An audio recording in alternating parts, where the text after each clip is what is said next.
want to go over things that I think are really, really worth talking about. So the things that come to mind first and foremost is the streaks. Streaks completely changing, so you can no longer hit a two loss streak and win streak.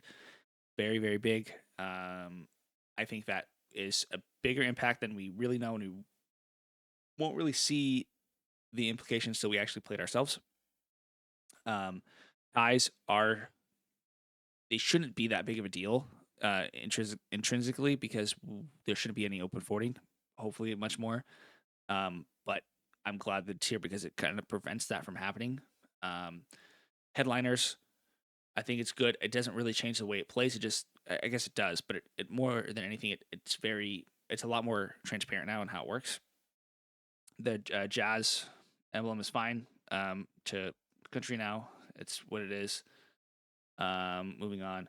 Portals, don't really care too much. Don't want to talk too much on that. Traits, 8-bit. I think it's interesting. I think it's going to be good. You get a 1.5% 80 per stack increase at 4, which you would play at 4 because you only get a 0.5 at 2. I still don't think you're going to chase 6. If you get it, you get it kind of thing. And you slam it on like a Viego if you're going to ribbon comp. Traits. Outside of that, I think executioner, the 200% is bonkers to me. We're gonna have to really see what that looks like because that is just absolutely bonkers. I think executioner 6 is gonna be crazy. I think even 4 is gonna be crazy. Samira reroll comp's already good. There's already some comps playing around Twitch with like double Hodge in the front with executioner. I think executioner is gonna be really strong. We saw Karthus buffs in here. Overall, I think that's gonna be really good. Guardian is gonna be something that I look at with comps formulating because it did get buffed at 4. So it's a little bit better. 6, I don't think you're going to chase 6, but who knows? There might be something that pops up out of it. Hard Steel, the nerfs itself, I don't think is as worth mentioning as the race of stakes. I think the race of stakes is a really great change. It's a lot of fun. Remember, at the end of the games, guys, at the end of the day, guys, games are supposed to be fun. They just are. So I love they add some extra little flair, some funness to the game. But I think overall, Hearthstone's gonna be still the way you play it. There's big buffs to Hyperpop. He even mentioned it, and I was thinking about it, like a double Lulu reroll comp, maybe something. Look, that's one of the traits to look out for. It might be a sleeper. I don't think Jazz gonna be much of anything. Sentinel still gonna be good. I think Spellweaver's gonna be whatever.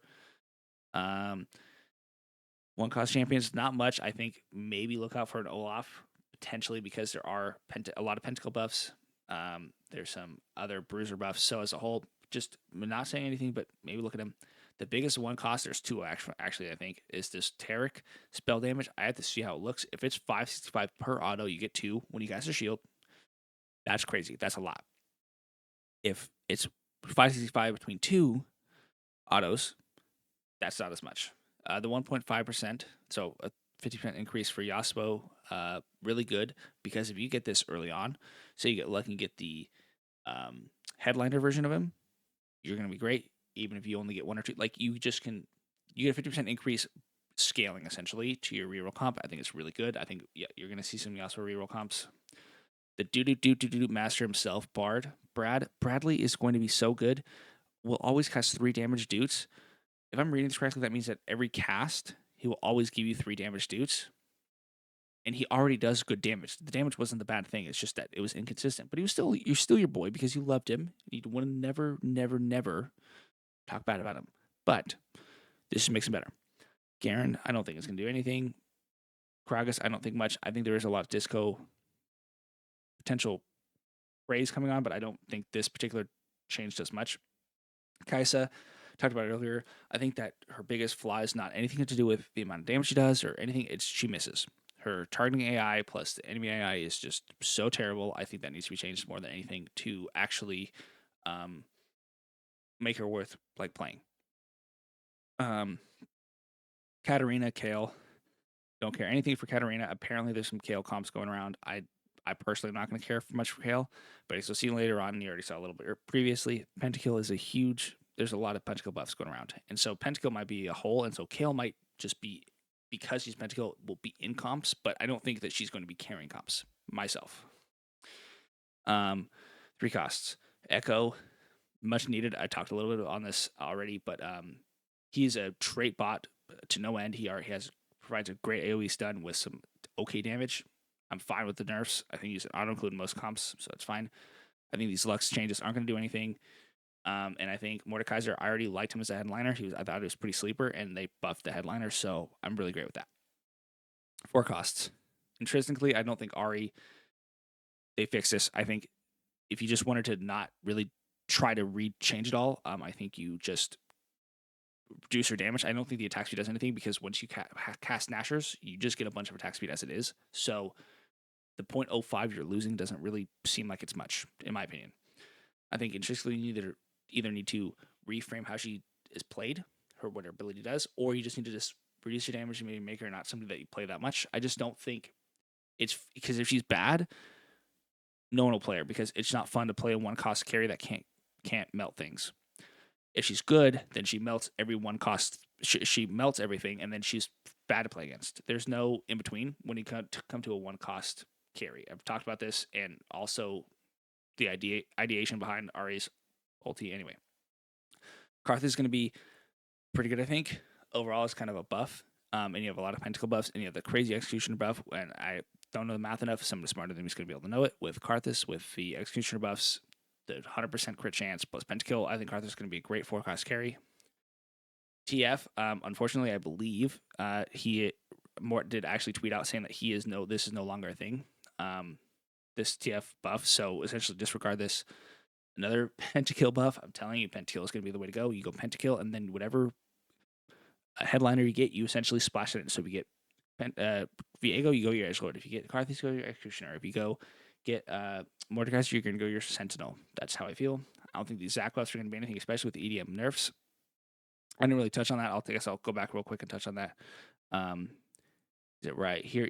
Yeah, EDM. So essentially, EDM, they kind of nerfed it a lot. So the frequency was a big thing. When you hit 5, you went from every 2 seconds to 1 second kind of thing.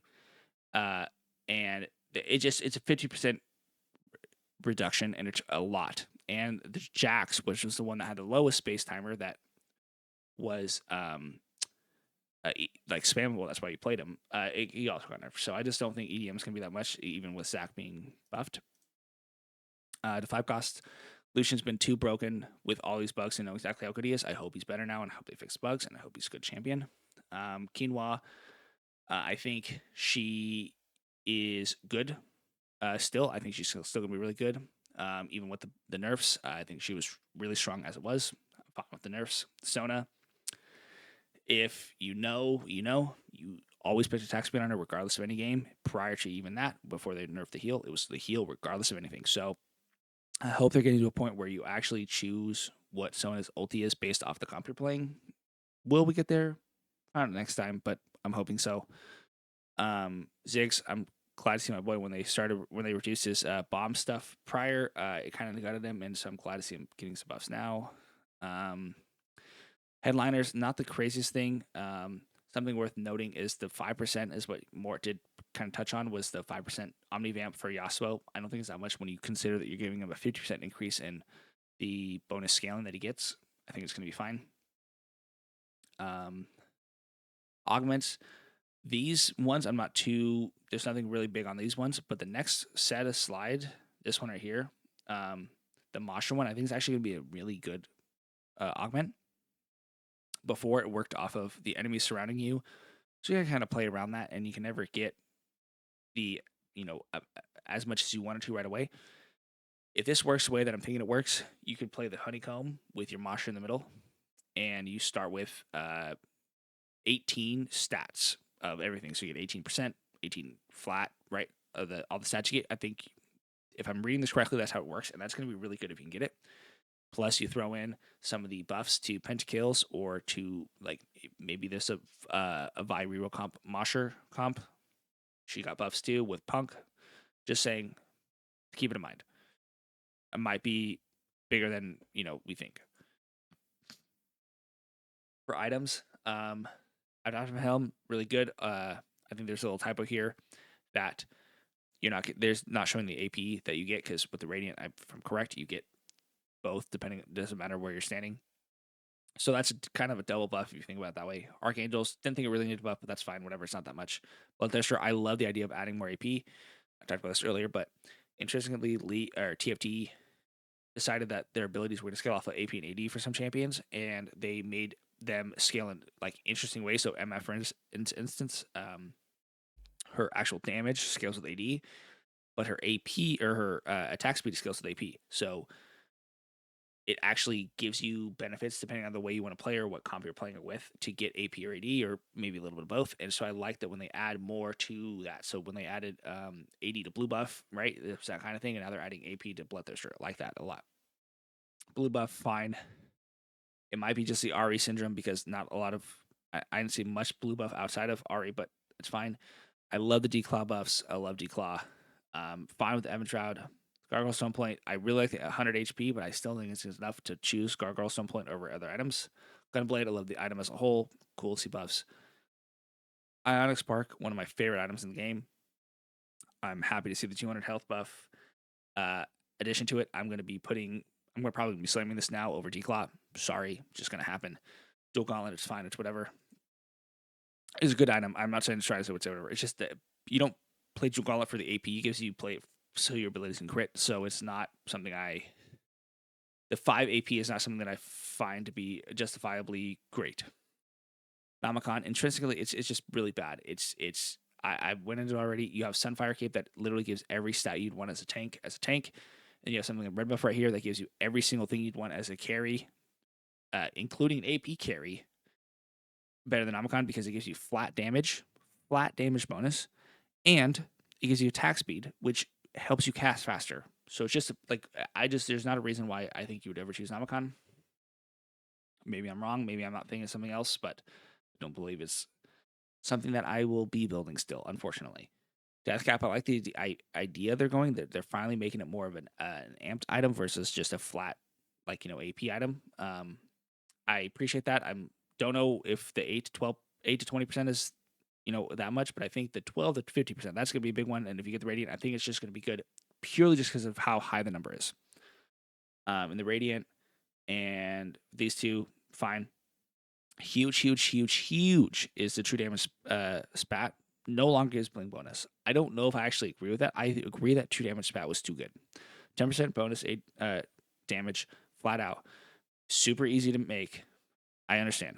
I just still like the idea that the reason why you build true damage is because you get the true damage aspect to it, but also because of the bling bonus, it adds a little flair to your abilities, and I like that.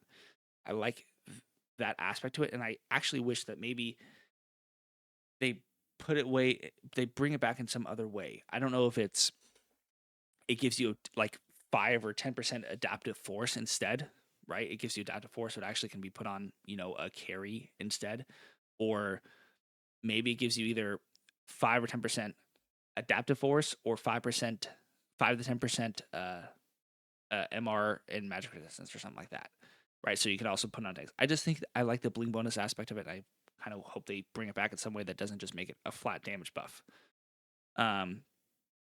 These minor buffs, nothing crazy. I think the Twitch is going to be something to look out for. He got the executioner buffs. There's some punk buffs going around, and the AD with how punk works, they give you AD. It's interesting. They're reducing the explosion damage, so it's hard to see. He might just do a lot more damage with the executioner and the AD buff to the small enough targets, but I don't know. It's hard to see. I like the idea of it being spread out, but that here's what it is, and we'll see how it plays. And outside of that, the Caitlyn buffs, Caitlyn neutral side grade, let's call it, is interesting.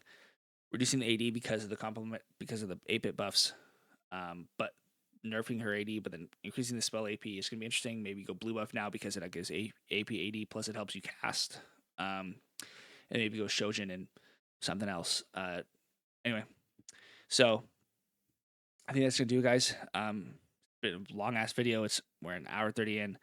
If you're still here, appreciate you, love you.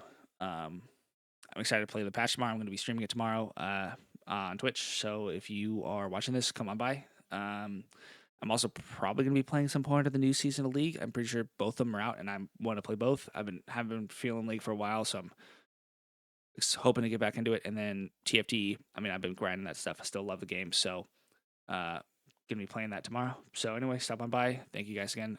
Make sure to give Mort a like, subscribe, love, all that stuff. He deserves it way more than anyone else in TFT.